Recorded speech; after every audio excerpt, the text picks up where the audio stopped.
Pateicoties Heikinga dzimtai, pēdējais saimnieks Nikolais Heikings, tagadējais skolas parks tic izveidots 19. gadsimta vidū.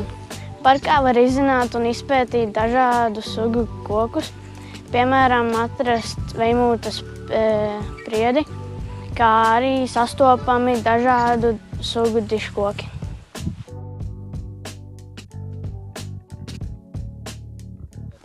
Kas tur? Kas tas par svešinieku? Ejam vulkoties. Labdien!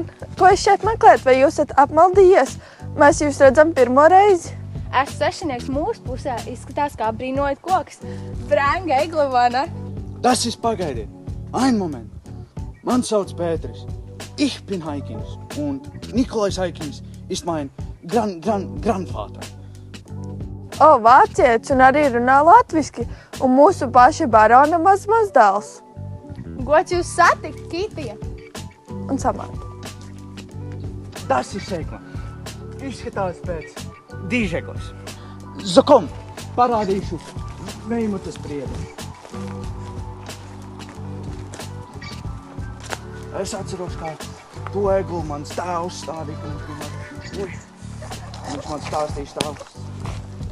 To eglu vecs tēvs. Dievs ar viņu. Šī ir otrā stacija. Uzdevums ir sekojošs.